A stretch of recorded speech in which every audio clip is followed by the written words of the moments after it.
Good afternoon and welcome to the Harworth Group PLC full year results investor presentation. Throughout this recorded presentation, investors will be in listen-only mode. Questions are encouraged and can be submitted at any time by the Q&A tab situated in the right-hand corner of your screen. Just simply type in your questions and press send. The company may not be in a position to answer every question it receives during the meeting itself. However, the company can review all the questions submitted today and publish responses where it is appropriate to do so. Before we begin, I'd like to submit the following poll. And I'd now like to hand you over to Linda Shillor, CEO. Good afternoon to you. Hi, thank you, Alessandro, and good afternoon, everybody. And I would normally be saying thank you for joining us, but it is just me this afternoon. Kitty sends her apologies, our CFO. She's had a bit of a medical emergency with her young son overnight, which has run through into today. So please be kind. I will attempt to answer as many of the questions that would come to the CFO as possible at the end, but as Alessandro highlighted, we might not be able to do all of those, so we'll come back to you in writing afterwards. But I suppose sort of just to kick off really and present to you, what Harworth has actually achieved during the year. So from a 2023 perspective, this slide actually shows the highlights. And you will see that actually we delivered an EPRA NDV of 205.1 pence a share. So that was up 4.4%. Total return of 5.1%, so up on 22, which in itself, although it doesn't look terribly shiny, 22 was also a market leading year. So 5.1% is a market leading return for the business in a year where there was sort of many challenges, some of which I will sort of talk through as I present the rest of the deck. We closed the year with a really low LTV. That was below where we exited December 22, so retaining that really strong balance sheet as actually sort of we work our assets through the cycle. And you can see if we work across the bottom of this slide that we managed also to bring some additional sort of supply into our industrial logistics pipeline, taking that up now to 37.7 million square feet. And our residential sort of pipeline is now sitting at 27,190 plots. So that's down a little bit on 22, but that is largely because during 2022 we actually accelerated some of the sales that we had planned for 2023 into the first half of that year. Those of you who may remember, it feels like a long time ago now, but the market was actually sort of pretty strong, and so we wanted to take advantage of that market in the first half of 22 and actually sort of push residential sales through. The other stat that we're reporting on here for the first time, which is in the bottom right box, is the reduction in our operational carbon emissions. So when we published our annual report and accounts in May last year, we also published our net zero carbon pathway. And basically sort of that is highlighting that we have seen a 24% reduction year on year in our operational carbon emissions. So those are the emissions that we make and control as a business, which is actually a pretty big step change. And that was largely achieved by switching to hydrogenated vegetable oil in plant at Ironbridge, where we had an awful lot of on-site remediation works ongoing, but also a bigger move towards electric vehicles and changing some of our energy contracts within our investment portfolio. And then the other stat, which is sort of on that in that bottom right hand corner, shows the potential gross value add of our portfolio to regional economies. We believe we're important to the regions in terms of the investment that we make, but also the homes and the jobs that we create. And you can see that that stands at 4.8 billion if we built out our portfolio in terms of regional value add to the economy. So moving on to the next slide, this just illustrates over the last 5 years that we've consistently outperformed the sector. You can see sort of flagged above 2021 when we actually launched the growth strategy. You can see those sort of jaws widen as we've gone through 22 and into 23. But quite staggeringly, Harworth has basically delivered 40.6% of total returns sort of since 2019 against an MSCI All Property Index, which has delivered around 4.9%. And if you look at that in terms of weightings to industrial and logistics and residential sectors in the regions that we operate in, there's still a significant delta of something like 13% in terms of Harworth's outperformance.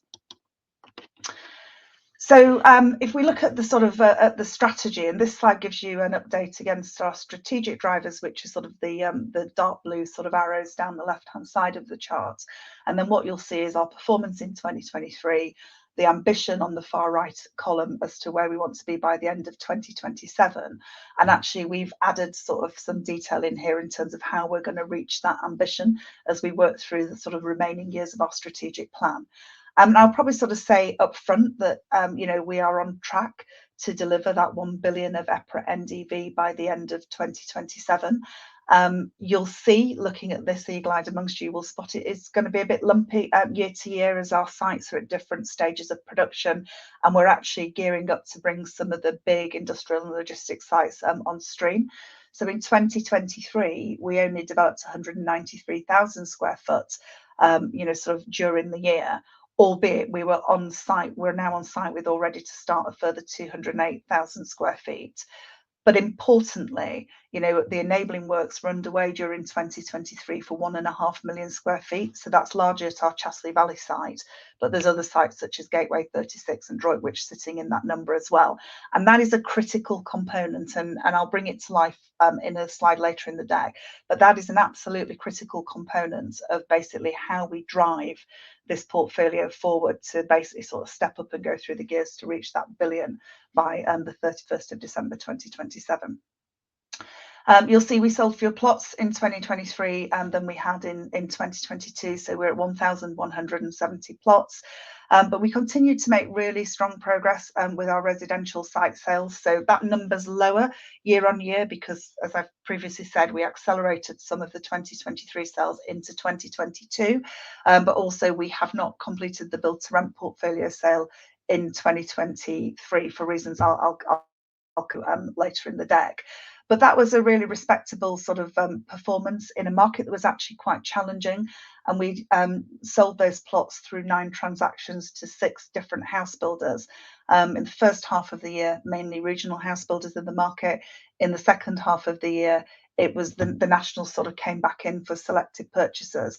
But all of those plot sales were sort of at or above 2022 book valuations. And actually, we also saw a really healthy 7 to 8 bids for each of the phases that we brought to market. So we were really pleased, sort of with where we got to. I'll talk a little bit more about mixed tenure products in a later slide. But just to pull out sort of on this slide, that we in looking at that residential portfolio that we hold today, we think that around 20% of plots sold as we work through the remainder of the strategic plan will be to those mixed tenure products. And as we continue to sort of get those first portfolios away, we'll refill that mixed tenure sort of hopper as part of our residential land delivery. And then the final point on this slide, because I've talked about the land supply, is how that investment portfolio is actually repositioning itself towards grade A. Some of that is because we sold about 70 million of assets during 2023 in the first half. So that will have taken out more secondary stock where we do not feel it is viable to upgrade them to EPC A. And we saw no redevelopment potential. So we took the opportunity to churn some of that stock out of the portfolio. And then they are being replaced, those assets, with the ones that we sort of developed last year, that 193,000 square foot, and the 208,000 square foot that's actually in the pipeline that you can see in the top left of this slide. And then if we move to the financials, if Kitty was here, she would be walking you through this slide. So this is the income statement. We've tried a slightly different format this year to just try and explain the key movements. But during 2023, we made total property sales of 125.9 million. That's slightly down on where we were in 2022, and it is a different mix. So there were more of the investment portfolio sort of sales in there than we had in previous years, where it was very skewed to resi, and that accelerated, and that acceleration of residential sales. But actually, that 125.9 million is actually ahead of our 5-year average. From an income generation perspective, revenue from our income generation portfolio was lower during the year, reflecting that successful sale of properties from the investment portfolio. But we also saw reduced income from areas such as coal fines and royalties. We're pretty much now finished with any coal fine revenue that will come into Harworth going forward. But this combined with fees gave us an underlying revenue of 151.6 million and a statutory revenue, as you can see if you move from that bottom left-hand chart up to sort of the big chart in the middle of 72.4 million. The letting of vacant space on recently completed developments, plus letting from vertical building to start this year, further 5 million of annualized headline rent into the portfolio as we move through 24 and into early 25. And that will make up for more than the difference of the rent that we've lost from the assets that we sold during 2023 and the one in early 2024. And if we look forward, what you can see is we've got 72.1% of our budgeted sales for 2024 are now completed, exchanged or in heads of terms. And this is pretty consistent with where we were at this point last year. I think it's really symptomatic of Harworth being this long-term through the cycle business. Not everything sort of neatly fits into a financial year, and we tend to be looking in any year at actually what we've got to line up for the year ahead, and in some instances the year beyond that. And I know, because we had a question on this next point, that administrative expenses increased by 5.3 million last year. So again, some of you, if you've heard us present before, we'll talked about how we basically have invested in additional headcount to scale up the business in order to be able to deliver that growth and that billion of EPRA NDV. So that 5.3 million was principally due to higher salary expenses from the full year impact of increased employee numbers. There's some cost inflation in there as we actually sort of basically scale the business up and also sort of begin and maintain progressing those strategic objectives. So from a fair value perspective, increases in the fair value of assets held for sale and investment properties through the revaluation exercise resulted in other gains. So you can see that about halfway down the sort of the main chart in the middle, increasing to 69.3 million. And all of these factors combined resulted in a profit after tax of 38 million, which is a 37% increase on the prior year. And finally, just to sort of point out to investors, the board has decided on a final dividend of 1.02 pence per share, which brings the total dividend to 1.466 pence per share. And again, this is a 10% increase on last year's dividend, which has now increased by 10% for 7 consecutive years. So if we look at sort of the next slide and the increase in EPRA NDV, it increased by 4%, as I said at the top, to 205.1 pence per share, which means the underlying EPRA NDV of the business is now at 662.9 million, which, as I say, is continuing sort of to enable us to deliver that billion target by the end of 2027. And actually was largely driven, as I'll show in a couple of slides next, by increases in valuations following planning progress and asset management activities by the team, unlocking some high value uses on the site. Our net debt is lower due to land and property sales, and as that's more than offset the development expenditure and acquisitions. And the EPRA NDV per share growth, when you combine it with the dividend, has resulted in this market leading 5.1% total return. So valuation gains driven by management actions. If we start with industrial and logistics, what you can see here is in the bridges, and again we're trying to sort of bring this to life with some sort of new charts, so hopefully they're working for you guys as well. Has driven revaluation gains of 60.6 million during 2023, representing a like-for-like growth of 29.3%. And this has been across our strategic land and major developments. So it's both. So strategic land is pre-planning, and then once we get planning and we've made an active, sort of start on site, the assets flip into major developments. And what's been driving this? So in the main, the sites that are listed here, so Anstey, Benley, Wingates and Skelton Grange. Anstey is a site that we have a contract for sale on, but it's subject to planning, and that site has now progressed into planning and is making pretty sort of healthy progress as we go through as we come into 2024. But we're hoping we'll have a determination on that site by the end of 24, which will enable us to conclude that transaction. So there's some planning progress there, and the valuation has moved up to reflect sort of progress through planning. Bennerley is a site which we've held in the portfolio for quite a long time, which we now have a draft allocation on, and we're actually moving that forward in the planning process. And then Wingates, which is one that many of you will have heard us talk about before, is a site that we have a planning consent on. We went back for a revised road layout, which we got a revised consent on, but it enables us to not just open the phase that we have consent for today of about 1 million square feet, but a subsequent 1.5 million square feet that sort of sits behind it. So it's a much better outcome for that Wingate site. So again, you know, sort of the valuation of that site moved on to reflect both planning progress, but also an enhanced. And then Skelton Grange, which is the fourth site on here, is a site on the edge of Leeds where we got a plan during 2023, which again has enabled us to really sort of move that site into the marketing phase, and we'll be on site doing enabling works as we go through 2024. So just from a Harworth perspective, like I say, what you're seeing here is that dynamic of management actions in a market that really sort of didn't do very much, you know, sort of largely sort of stood still with from a capital growth perspective, because yields continued to move out ever so slightly in the first in the latter stages of the year, and that really offset the rental growth that people were seeing across their portfolios. What you see here is the management actions and the things that we do to progress the sites are actually underpinning sort of that value generation. From an investment portfolio perspective, this slide is illustrating the fact that we have disposed of around 70 million of assets.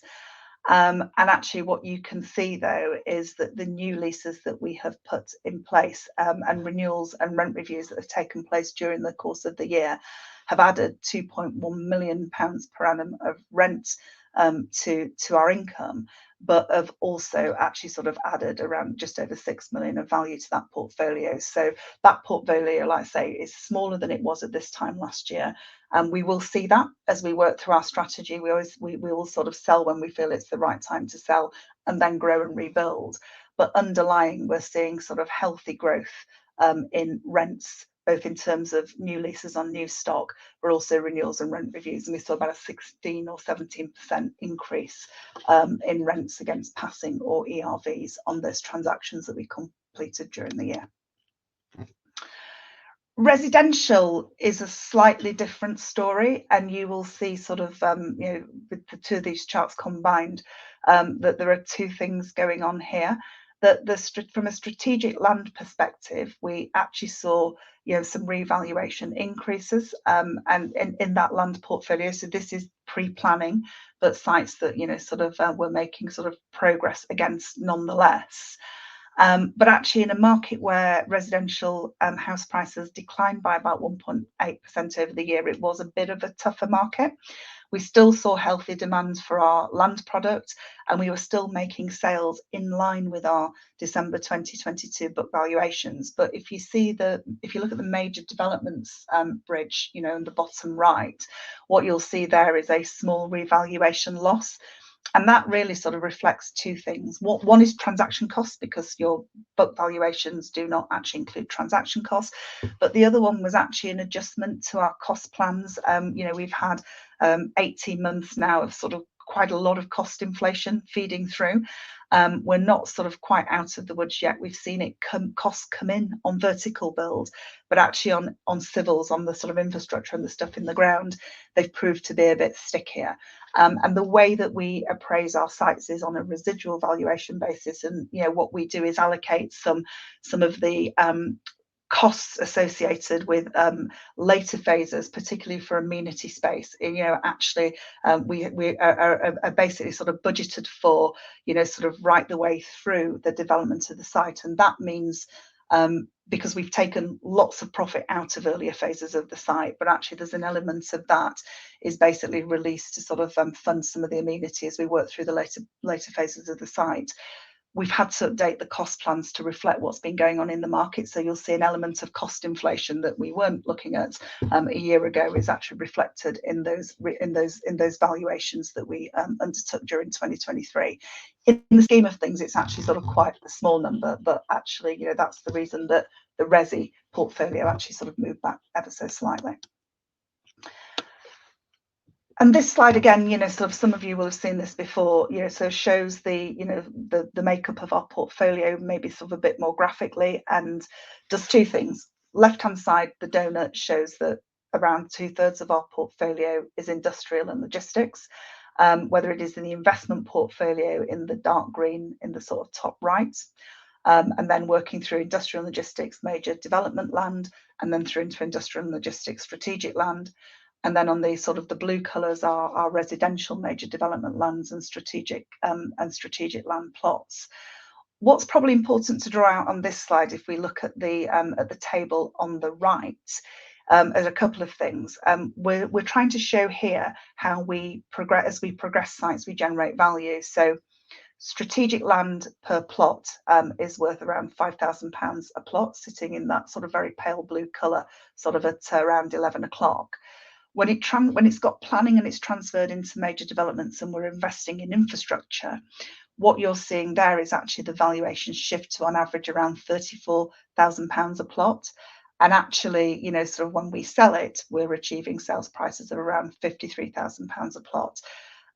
Eagle-eyed amongst you will realise that 53,000 a plot is probably lower than it was last year, but it's just a different mix of sites, basically, this time round. So you will see some of those that average fluctuate depending on the mix of sites that are being sold in any year. And if you flip into industrial and logistics, it's really a similar story. Strategic land is sitting at around £7 a square foot. As we move it into major developments, it's progressed through the planning process. We're starting to put infrastructure in on site. It moves up to £29 a square foot. In the investment portfolio, the average is sitting at around £89 a square foot for a built asset that's income producing, but the grade A stock is closer to 130. So these are averages, and that investment portfolio is less mature than the residential portfolio. So as we produce this slide from year to year, you should start to see those averages sort of on from an industrial and logistics perspective actually continue to kick up. From a debt perspective, what this slide shows is, sort of, as I mentioned at the top, our debt is very low. It's lowest in the sector. We've got significant headroom with 165 million facilities and 27 and a bit million of cash at this point in time. And that headroom, sort of gets recycled to basically sort of drive our investment in both future sites, but also the sites that we own today in terms of infrastructure and vertical build. But we're in a good, strong balance sheet position as we sit here today. From a bank club perspective, we've got three really supportive banks in terms of NatWest, Santander and HSBC. We have no refinance requirements until March 2027. We've got a weighted average cost of debt at around 6.9%, and you'll see from the bottom of line of these two tables that we've got some site-specific infrastructure loans that we put against the type of loans we put against vertical development, which will need refinancing in 2024, but we'll refinance those from our RCF. The reason we've kept them for as long as we have is because they're actually slightly cheaper than the blended rate on our RCF, so it's made commercial sense to do that.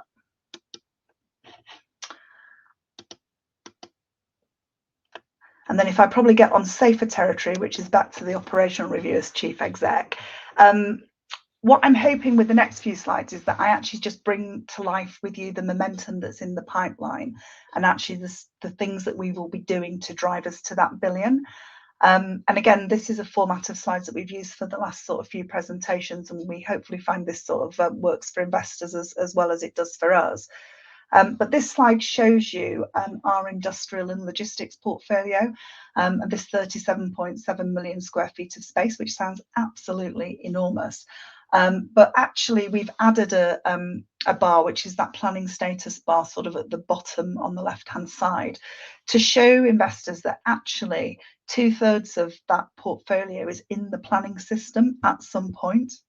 So whether it is a draft allocation, so in a local plan that's being consulted on before it's adopted, an allocation, which is a local plan that has been adopted, and therefore you put your planning application in line with that local plan, or the 10.1 million that's in the planning system with an application. So that's sites such as Anstey, as I've talked about earlier, and Gascoigne Wood. And then we've got this 6.1 million of consented sites at the front end. So the way to sort of think about this slide is the dark green blobs 1 to 5 are all sites that have a planning consent and that are at various stages now of either delivery. So the advanced manufacturing part we're building on, and we're building the next phases on. Same for Gateway 36. We've got the planning consent to build the next phases at Gateway 36, and we're marketing that now.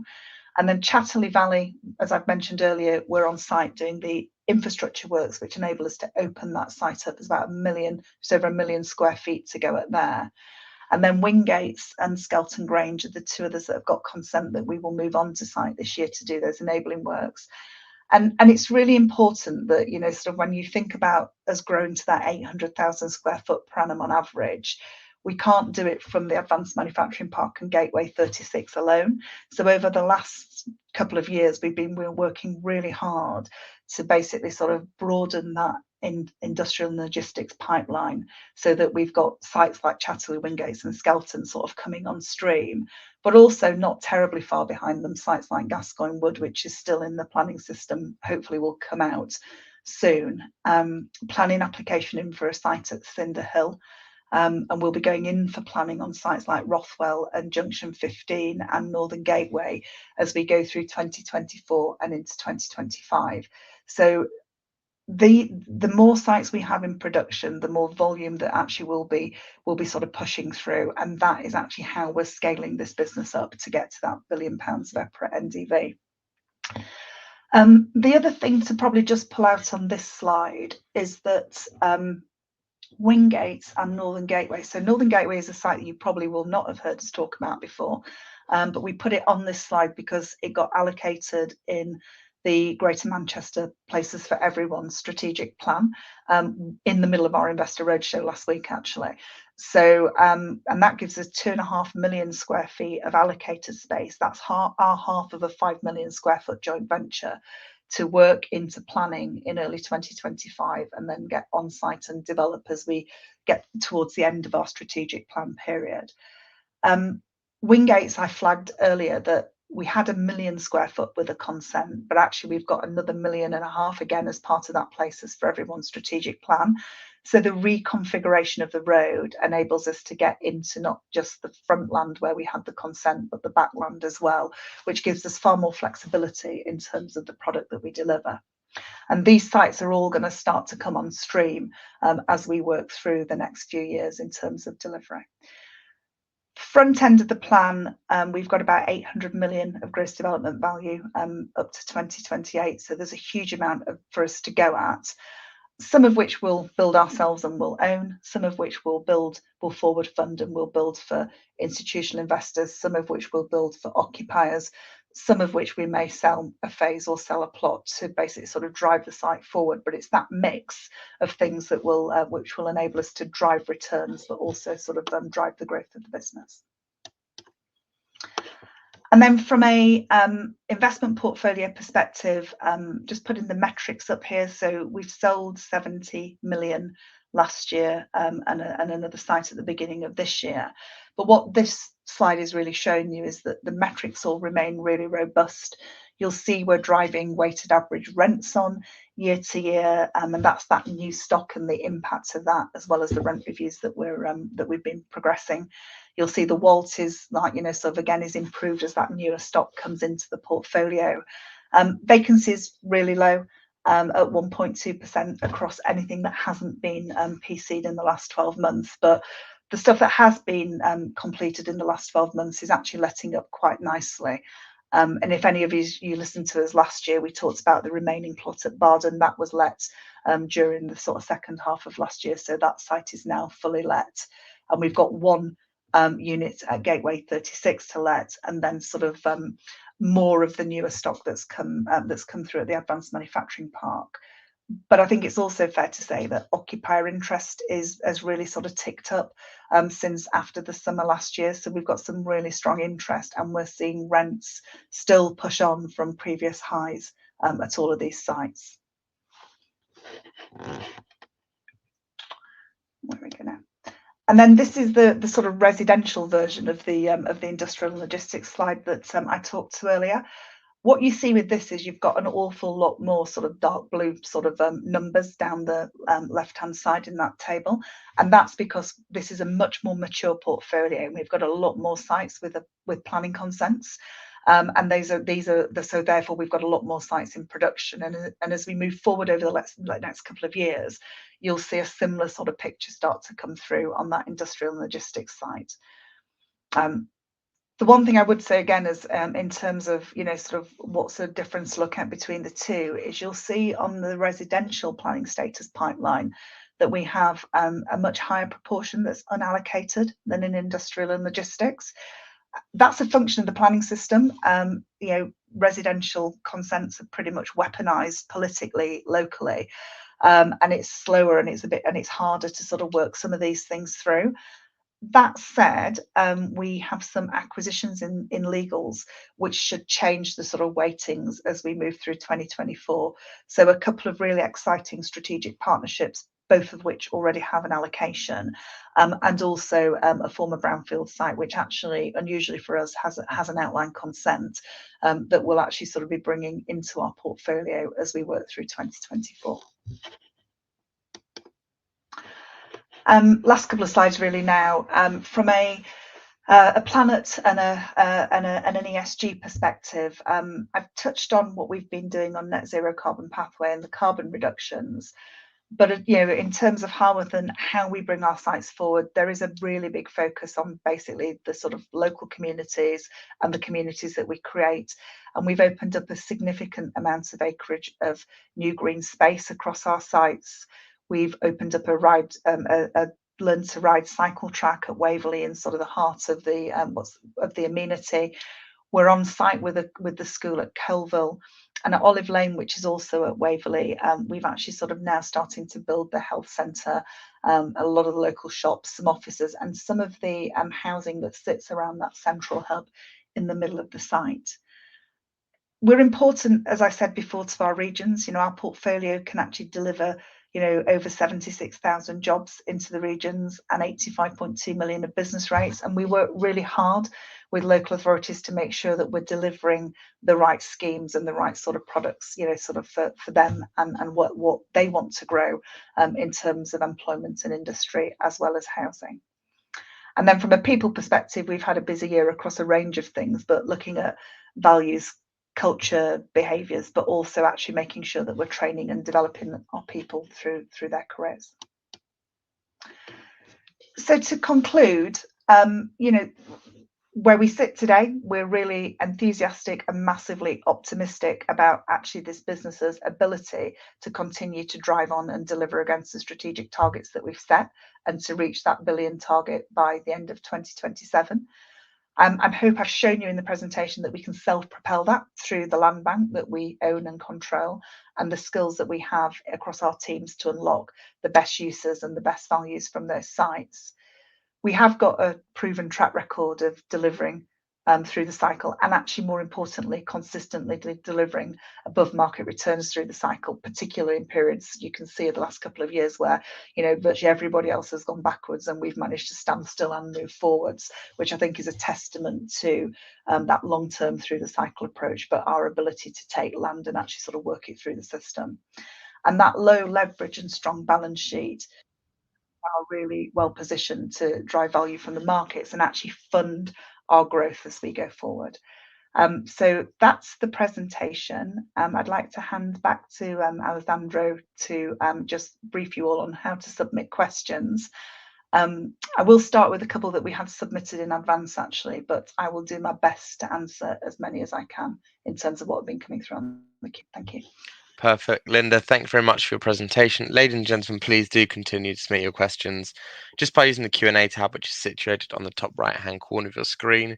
But just while Linda takes a few moments to review those questions that have been submitted today, I'd like to remind you that a recording of this presentation, along with a copy of the slides and the published Q&A, can be accessed via your investor dashboard. As you can see, we have received questions throughout today's presentation, and as you did mention, we have received a few ahead of time as well. Linda, if I could just hand back to you just to maybe start with those pre-submitted questions, and then I'll pick up from you at the end.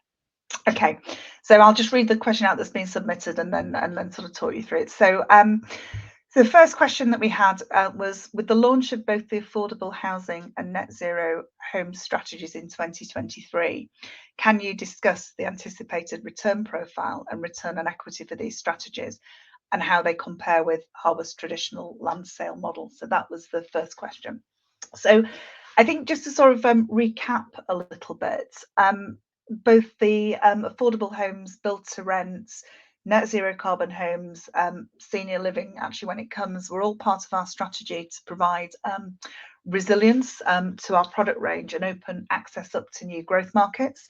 And that means that they reduce our dependency as we work through the cycle just on that traditional sell to service land to house builders, which actually, when the housing market is really strained, is quite an important sort of string to have to our bow. But they're also about the velocity at which we work through our sites. So actually, the more phases we can get on site together, and as long as they're not sort of contaminating each other, enables us to drive land prices on, but actually enables us to basically drive returns because we're not holding a site for too long, and actually sort of ultimately seeing that potentially start to drag on returns. In terms of the service land that is related to these products, we're actually sort of selling it in exactly the same way as we would to house builders. So, sort of we are selling sort of land, sort of at book value, at valuation. So if we're selling land today, we would be looking at December 23 valuations. If we were selling land into one of these portfolios last year, we would have been looking at December 22 valuations. And then on top of that, we take a development management fee. So there's an extra sort of slice of return for us as Harworth. The really important thing about this and why we sort of phase them, so and sort of very focused on actually bringing them forward together, is because we want to maintain control of our sites and we want to maintain control of our master plans. But actually, as we can accelerate and actually create really quite diverse communities, we can bring amenity forward like schools earlier. We can bring, sort of all the sort of convenience stores and parks forward earlier, and that placemaking piece earlier, which does have a halo effect on the valuations of later phases of the site. So it's not something that we're doing at a discount. We're selling it. It could be a sale to a house builder or affordable homes or BTR. Because actually we're getting that land value out, which is really important to us. And then on top of that, there's an extra slice of return, which comes from the development management fees. So that was the first question. The second question is looking at the industrial and logistics space. And after developing 432,000 square foot of industrial and logistics in 2022, the 193,000 square foot developed in 23 and the 208,000 started or about to start on site in 24 reflects a reduction in growth, which is well below this 800,000 per annum. Yes, that is right. It's for a number of reasons. The question goes on to say, what is the barrier to scaling industrial and logistics?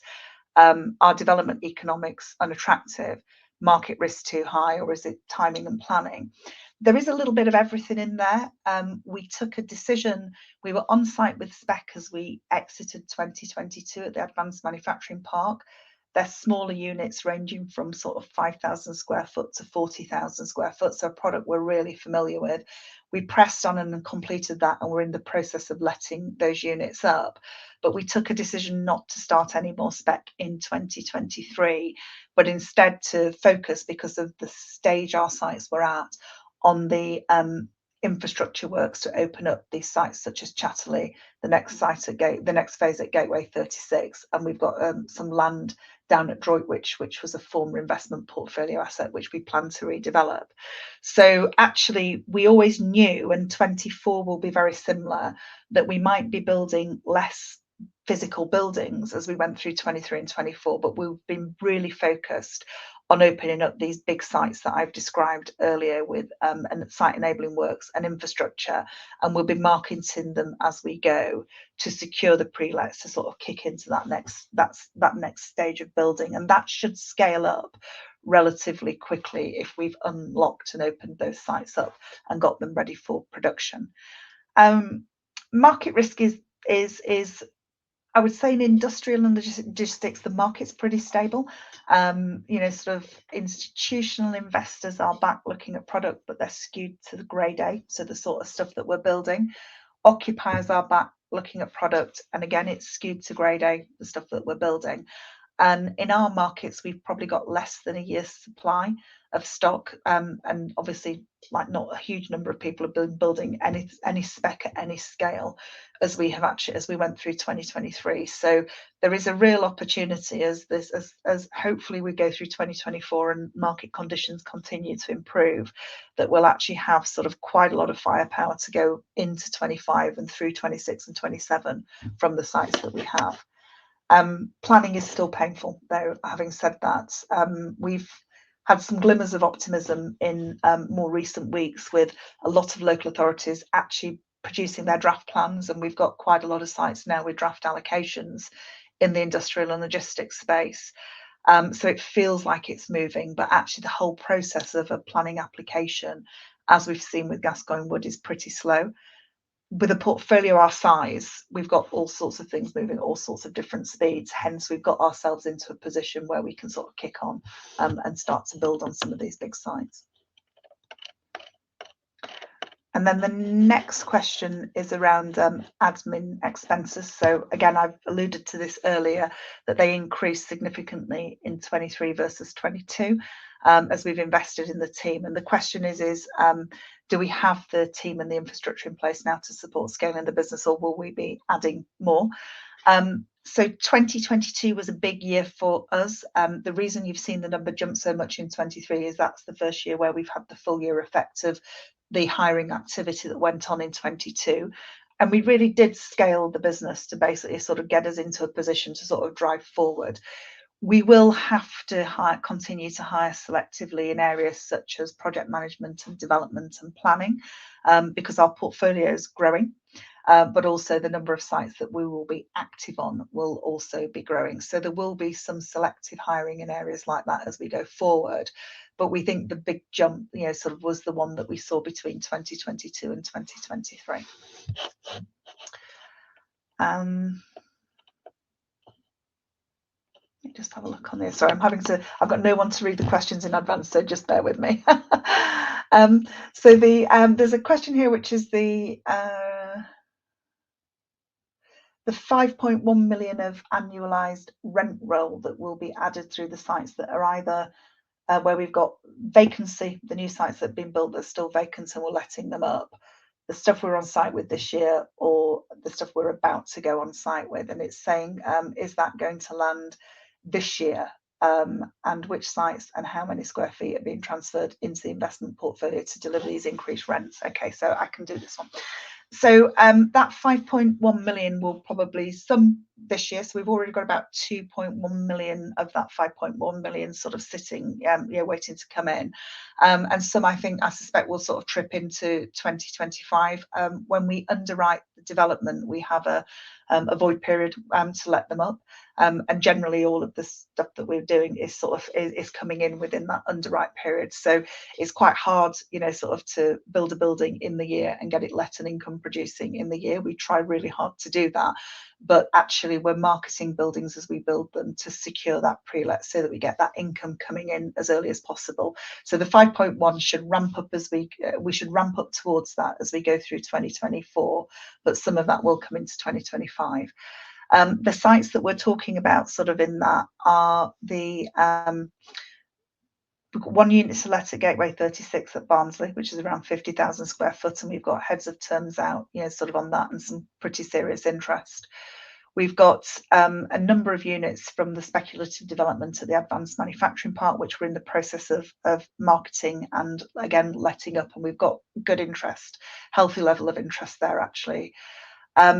We've got 2 units which are pre-let, which we're on site with building, so the income from those at the Advanced Manufacturing Park will come, and those units will transfer in, and that will sort of come through.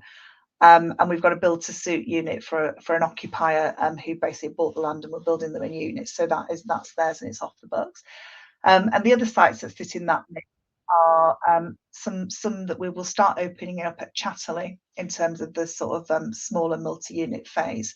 and also potentially Droitwich. So we've got a number of sites that will feed into that 5.1 million, and potentially beyond that, depending on how much we can get on site as we go through 2025. And then we've got comparing industrial major developments portfolio from the half-year results to the full-year results, a material uplift per square foot, that from £18 to £29. Just let me see if I can go back to that slide. So you can see, there you go. So you can see, and it's basically saying, are we explain this large movement? So as I said earlier, strategic land is land that does not have a planning consent. It might have a draft allocation, or even be allocated, but we hold it as strategic land until the point that we have a planning consent and we've made a meaningful start on site. And the big movers between sort of strategic land and major developments on industrial and logistics last year were Skelton Grange, where we got a consent during the year, Anstey, which has significantly progressed during the course of the year, although that will largely still be sitting in strategic land. Benley and what have I missed? Wingates. So the big two really on that are probably sort of Skelton and Wingates actually. So that planning consent and that progress through planning, which de-risks the site, has really sort of started to sort of shift the valuations on. And as I said when I talked about this slide earlier, that industrial and logistics portfolio is quite immature in terms of the number of big sites that are that are in production and that we're building vertically on at the moment. You will see that to really start to ramp up, as I sort of talked about on slide 16, as we get more sites with a consent and we get more sites where we're putting infrastructure works in. Chatterley's infrastructure works will have been in that number as well. So that's what's really sort of moving it. It's planning consents and it's actually sort of it's infrastructure works where we're sort of spending on that.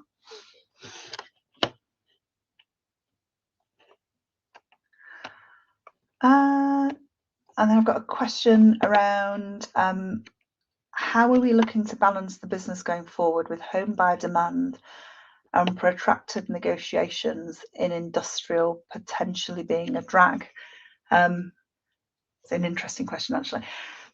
So we like the fact that we do both homes and jobs, and that we do them both at scale. As I said earlier, we think we're really important to our regions, and they think we're important to them in terms of what we deliver. Those more mature resi sites are really a key part of how we fund ourselves. So actually the cash that they throw off and is basically recycled back into the business in terms of acquisitions, in terms of paying down our debt, so it comes in really nice and low at the end of the year, and in terms of basically putting cash into infrastructure investment and development. So we see the sort of two work to a slightly out of sort of sync cycle, but they're both important to what we do. And we're continuing to build both portfolios to give us, as we scale to the billion, the cash that we need and the opportunities at scale that we need across the regions. So that's, let's say we like both, and our acquisitions team target both. We might target a slightly different mix in terms of like maturities of sites, depending on what we think we need to drive in a particular year of our plan as we look forward. But generally we are focusing our attention on both markets. From an industrial perspective and logistics perspective, it's slow at the moment in terms of time taken to get a deal done. Everything takes longer. But as the market moves more into that growth mode, everything starts to happen faster. I mean, we're only 24 months in the rearview mirror from speculative buildings being pre-let, a matter of months into construction, or actually not even being started as spec because a build to suit deal had been agreed because nobody could wait for the stock. So when the market turns, it turns quite quickly. But as we look at our portfolio and we look at the sites, whether they're residential or industrial and logistics, and the phasing of when they're in production, the two together basically enable us to continue to push forward and drive the returns. So I hope that answers the question. We balance the two, and we're on top of it at a portfolio level in terms of pulling the levers that we need to pull if something's going slower. Like what can we look at what we can speed up elsewhere. And then I've got a question on how can you accelerate the residential pipeline? It's a very good strategy question. We spent a lot of time looking at this back in early 2021. And we basically, analysed the portfolio. We analysed the absorption rates for build-to-sell homes in the markets that all of our sites sat in. And we realised that some sites, maybe you could get a phase away every other year. Because market absorption wouldn't take 200 new homes like in a year being delivered on a site, or even 100. Other sites, so the Colvilles, the Waverleys, the Ironbridges, actually with the next one that does this, are quite capable of having several different house builders on at the same time producing product into the market. So that's where the mixed tenure piece comes in. What we realised was in markets where you might only be able to do one phase of sales every other year, was actually you could do a build to rent portfolio in that market, and it doesn't compete with the build to sell product, and you can actually build it at the same time. So that's actually how you start to accelerate your way through that residential pipeline, and you basically sort of drive returns by getting more sites out of the front, more phases out of the front door earlier, but also you're putting all your amenity in earlier, which is basically making it, a more valuable place to come in terms of sort of land sales later on. So it is that mix of both housing product. So if you've got 3 different house builders, they'll be tending to build slightly different things at different price points. Mixture then of tenures, so that rental, affordable, senior living, net zero carbon sort of all come into the mix on that.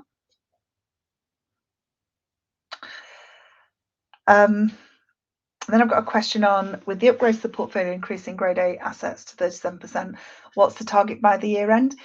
So we don't actually set ourselves an annual target with this. What we've got is a target to get to 100% modern grade A by the end of our strategic plan period, which is the end of 2027, because actually that's all determined by the phasing at which we develop assets and those assets that we choose to hold. But you'll see that will sort of shift up by another 208,000 square feet as we work through 2024, which I think is probably somewhere around 5%, I think, of the portfolio. I can't remember off the top of my head actually the scale of the portfolio, having sold some out. So you'll see if all of that stock is transferred in, and sort of, and then if all the stock is let, you'll actually see that number tick up. But we're only going to be on site with 208,000 square feet as we go through 2024, as I flagged earlier. So that's basically sort of the maximum we can shift it up, other than work where we are working with tenants and we're using a lease opportunity to basically sort of invest into some of the buildings. So we have done CREM assessments on all of our sort of existing stock that's not the new stuff that's been going in over the last couple of years, and that gives us a pathway to actually upgrade should we choose to, which we would only do if it's economically viable and sensible to do. But the portfolio is not in bad shape. 75% of the stock is at EPC C or better already.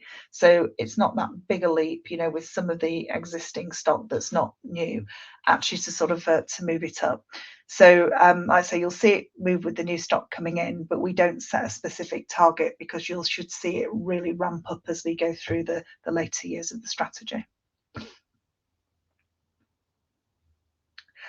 Okay, so Northern Gateway is the next question. So I've got, is it possible to give a little more information on the approximate residential industrial split? It's actually 2 sites. There's about 1,200 residential units on one of the sites, on the resi site, and then on the industrial and logistics site, it's up to about 11 million square feet. So we own or control in joint venture, sort of a significant proportion of that already, and actually access to the land sort of around it. So that's it's the key employment growth node for Greater Manchester out till 2040. So there's quite a lot to go at actually in relation to that site.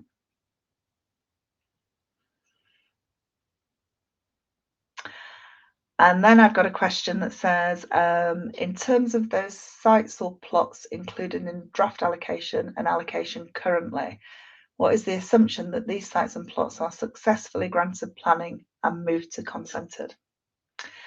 It's a really good question. All I'd say is we're really good at planning and we always get there eventually. So our assumption, and when we underwrite a site, and in terms of acquisitions, we're looking at both acquiring and assembling sites that we believe have a very strong chance of being allocated and be able to be brought forward at some point, in the future. And at some point, we tend to think 2 planning cycles out. So if it misses the current 5-year planning period, it could possibly miss the next 5-year planning period, but it will be in the one after that. So the maximum sort of time period we're generally thinking about is somewhere between sort of 0 and 15 years.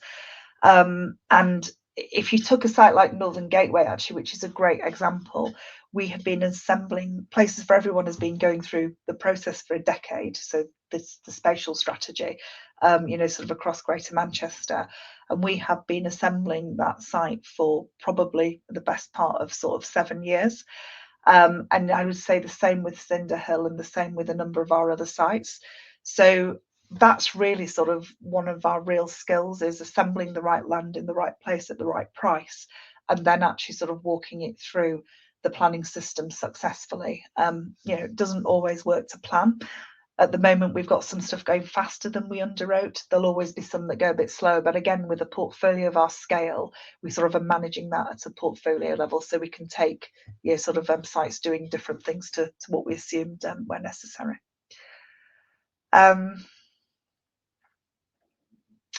So given the planning backlog slowdown, backlog/slowdown is a key focus, what are the historic levels of planning success across the residential and industrial portfolios? It's 100%. It just takes time. We can't think of one that we have not got planning on eventually, or we've just given up on. But like I say, I think it's really important to think about, sort of what Harworth is. We're a strategic land and regeneration business. And as I've said, we assemble land today that we might not actually have allocated for 10 years, and then we might not be building on for about 15. And that look at the portfolio that you can see on slide 16 and 18 shows you actually sort of how much has got a consent, sort of what's the next stuff in the flume because we've got an application in, and basically sort of then what's to come in the future. And it's about having a portfolio that is big enough to have enough sites in production and then continue to sort of work the other ones through sort of in the background. And that's what Harworth does. That's how we create value. And that's how you generate this market outperformance that we've been talking about. And the last question that's on here says, is there any specific reason you feel why the stock market doesn't appear to recognise the potential current future value here, as the share price still continues to trade at a significant discount to NAV? It is very frustrating. My simple view as chief exec of what I think is an amazing business with amazing potential is we just need to keep delivering consistently. We've had 5 years of consistently delivering market outperformance. Sort of we've been growing our dividend by 10% for 7. We'll continue to do that. Dividend aristocrats, 20 years in the making. So we're continuing to consistently do that. We're showing that we're executing really well on our strategy. And sort of we just need to sort of keep going and keep growing that underlying sort of asset value in the company, and eventually sort of the market will behave in a much more sort of sensible way in relation to a stock like us. Management are doing everything they can, and actually sort of there is an issue with the UK equity markets and our sector at the moment that's beyond Harworth or management. We've seen lots of institutional outflows that have not been, sort of made up with the same quantum of institutional inflows. And there is a bit of a sort of pause, in terms of inward investors looking at the UK and thinking like, should I go? Should I go? But the whole of the sector is actually sort of looking pretty cheap at the moment. And sort of I think interest rates are key. I think as we start to get some, the interest rates coming in, maybe a little bit more and a little bit faster than people were anticipating. If inflation keeps sort of coming down the way it has been, then actually you should get some more momentum in the market. But I'm focused on long-term value growth, sort of with this company, and just the great things that I think we can do with that. Perfect. Perfect, Linda. Thank you very much for answering all of those questions. You actually managed to answer every single one. We are at the hour, and I know you've got to go at the hour, but just before maybe redirecting investors for their feedback, could I just ask you for a few closing comments? Okay, so I think, like I say, just to really reinforce, where I ended then, we believe we're on track to deliver that billion of EPRA NDV by the end of our strategic plan period. We can self-propel, I hope, as I've shown you through the land bank and the stage that some of our sites are now coming to, enables us to really kick on and scale up that volume in industrial logistics in particular. The skill set, we've hired in a really challenging market through 2022. We've hired some fantastic people. That's absolutely critical to us continuing to be able to perform in the way that we are. This proven track record of driving and delivering above market returns is really important, and we're very focused on continuing to do that. And that low leverage, that really strong balance sheet, a number of investors over the last sort of 18 months have said to Kitty and I, whatever you do, don't muck it up. We've worked really hard and we've been really deliberate at actually getting ourselves into a great place, so that as things start to improve as we go through 2024, we can actually sort of unlock that firepower and actually sort of, and fund our growth basically. So exciting time, exciting years ahead. And I'd just like to thank everybody for joining. And I hope the CFO version of the CFO's of CEO's version of the CFO's slides hasn't put any of you off. But if there's anything you think we missed, like I say, just submit questions to us in writing, and actually we'll try and come back to you. But thank you for your time this afternoon. Perfect, Linda. Thank you once again for updating investors today. Could I please ask investors not to close this session, as you'll now be automatically redirected to provide your feedback in order that the management team can better understand your views and expectations. This will only take a few moments to complete, but I'm sure will be greatly valued by the company. On behalf of the management team of Harworth Group PLC, we'd like to thank you for attending today's presentation, and good afternoon to you all.